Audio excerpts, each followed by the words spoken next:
O silêncio de Deus pode ser o julgamento mais severo sobre um homem. Hoje, no Memórias da Palavra, entramos em um dos episódios mais sombrios da história bíblica.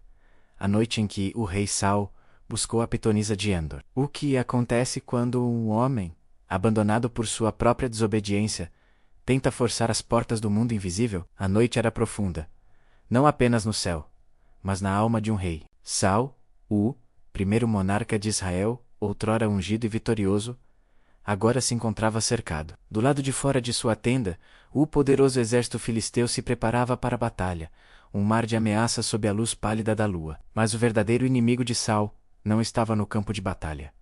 Estava dentro dele. Um vazio ensurdecedor. O profeta Samuel, que fora seu guia e a voz de Deus para ele, estava morto. E o próprio Deus, a quem Saul havia ofendido com sua desobediência persistente, se calara. Sem sonhos, sem Urim, sem profetas, o canal de comunicação divina estava fechado. Saul estava desesperado. Samuel estava morto. E o Senhor não lhe respondia nem por sonhos, nem por profetas. Aqui vemos a face da justiça divina. Deus não é obrigado a responder àqueles que sistematicamente rejeitaram sua vontade. Como aprendemos nas Escrituras, Deus é soberano em sua revelação.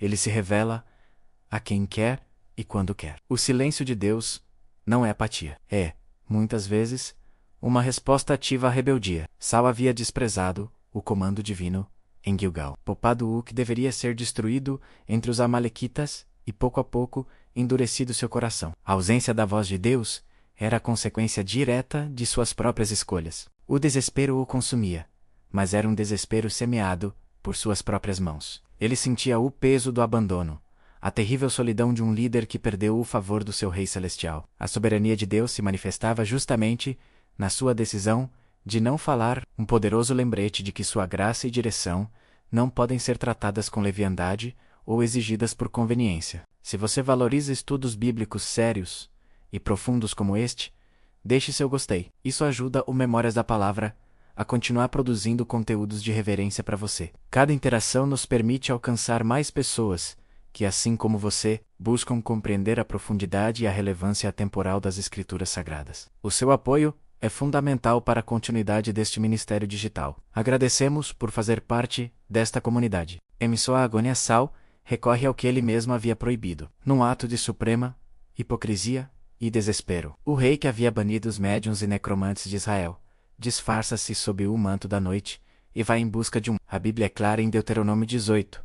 A consulta aos mortos é uma abominação ao Senhor. É uma tentativa de usurpar o conhecimento que pertence somente a Deus, buscando em fontes proibidas aquilo que Deus, em sua soberania, escolheu não revelar. O teólogo Matthew Henry, ao comentar este texto, observou que quando os homens abandonam a Deus, eles se tornam presas fáceis para as ilusões de Satanás. A cena na caverna de Endor é sombria, fumaça, sombras e a voz de uma mulher envolvida em práticas ocultas. O que Saul viu, ou acreditou ver, não foi um ato de poder da feiticeira, mas a permissão divina para que sua sentença fosse anunciada. O espírito que apareceu não trouxe consolo, mas a confirmação do juízo. Foi um anúncio de sua própria queda, confirmando que o julgamento de Deus é irrevogável. O que se seguiu foi a aterrorizante profecia de sua derrota e morte. O suposto espírito de Samuel não ofereceu uma nova revelação, mas apenas repetiu o que já havia sido decretado por Deus anos antes,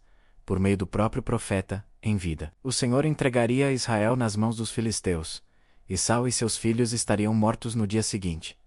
Este episódio não valida a necromancia. Pelo contrário, ele a expõe como um caminho de engano e desespero, que apenas ecoa o juízo divino já estabelecido. A tentativa de Saul de contornar o silêncio de Deus o levou diretamente para a confirmação de sua ruína. Ele não encontrou uma nova esperança ou uma estratégia de fuga, mas a certeza implacável do fim que sua desobediência havia selado. A escuridão da caverna era um reflexo da escuridão em sua alma, um lugar sem a luz da presença de Deus.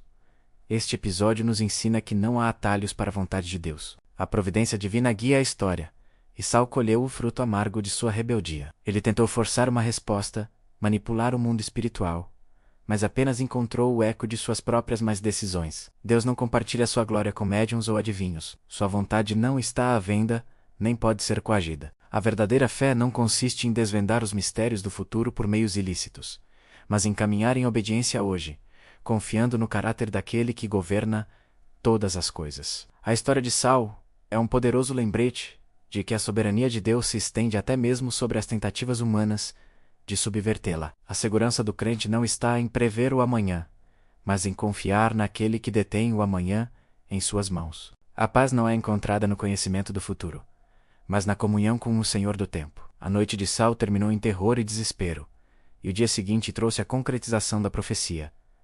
A batalha de Gilboa foi um desastre. Seus filhos, incluindo seu amado Jonatas, caíram em combate, e Saul, ferido e encurralado, tirou a própria vida para não ser capturado pelos inimigos. A coroa, símbolo de seu poder e de sua falha, rolou pelo chão poeirento. Foi o fim trágico de um reinado que começou com tanta promessa. Um homem escolhido por Deus, mas que escolheu seu próprio caminho. A sua queda não foi um acaso do destino, mas o resultado direto e inevitável de uma vida de desobediência e da recusa em se arrepender verdadeiramente. A história nos adverte que a liderança, a força e o status não são substitutos para um coração que é submisso e obediente a Deus.